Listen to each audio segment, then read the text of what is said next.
Shalom, selamat pagi, selamat datang di Renungan Singkat Jemaat Yosodipuro.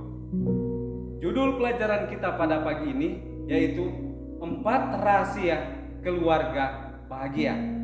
Tentunya kita semua menginginkan rumah tangga kita menjadi satu rumah tangga yang berbahagia. Nah, yang pertama yaitu mencintai diri sendiri. Ini bukan berarti kita cinta diri. Sesuai dengan ayat firman Tuhan di dalam Matius 22 ayat 29, kasihilah sesamamu manusia seperti dirimu sendiri. Berarti kita memberikan penghargaan terhadap tubuh kita sendiri yang Tuhan sudah berikan kepada kita.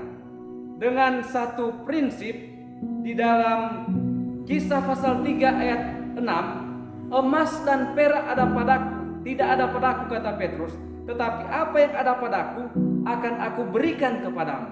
Sebagai contoh begini saudara, kalau kita memiliki 6, kita bisa memberikan 3. Tetapi pada saat kita memiliki 3, kita tidak bisa memberikan yang ke-6.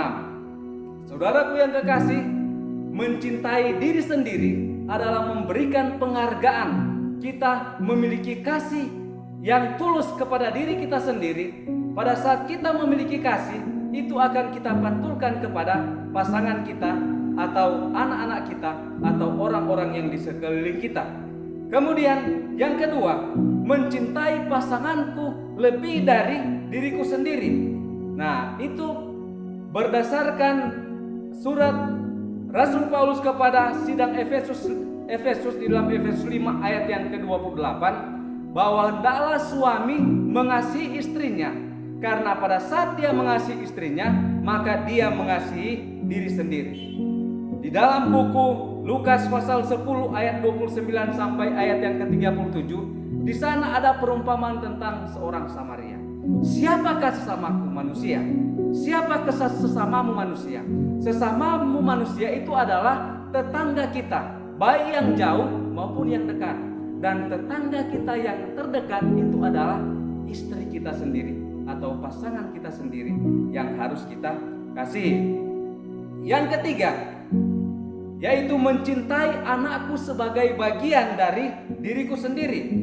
Saudaraku yang kasih, Rasul Paulus di dalam Kolose 3 ayat 21, firman Tuhan mengatakan, hai bapak-bapak, janganlah sakiti anak-anakmu, supaya jangan hati mereka menjadi tawar. Jadi ingat ini, kita sebagai orang-orang tua, sebagai ibu dan bapak, mengasihi anak kita sebagai bagian dari diri kita sendiri. Kemudian yang keempat, tetapi ini merupakan yang terpenting, yaitu kita mencintai Tuhan yang terutama. Matius 22 ayat 37, kasihilah Tuhan Allahmu dengan segenap hatimu, dan dengan segenap jiwamu, dan dengan segenap akal budimu. Itulah hukum yang terutama dan yang pertama.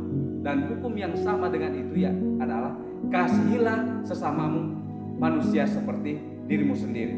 Saudara, Allah atau Yesus, dia sebagai pencipta pernikahan. Apakah ada masalah di dalam rumah tangga kita? Kita undang Yesus.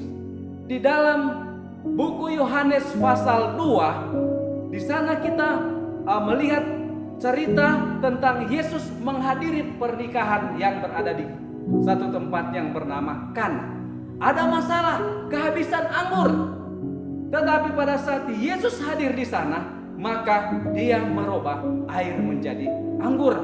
Saudaraku yang kekasih, apapun masalah yang menimpa rumah tangga kita, apakah kita kehabisan anggur, atau kita mungkin kurang ada kedamaian, kurang ada sukacita, maka pada saat kita mengundang Yesus hadir di rumah tangga kita masing-masing, maka duka cita akan menjadi sukacita, tantangan-tantangan akan menjadi kemenangan, dan kesedihan itu akan berubah menjadi kebahagiaan.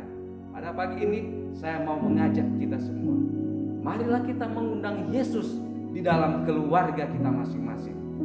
Dengan demikian, pada saat Yesus hadir di dalam rumah tangga kita masing-masing, maka keluarga, suami, istri, anak-anak akan ada satu kesatuan dan keluarga kita boleh menjadi berkat. Terima kasih, Tuhan kiranya memberkati.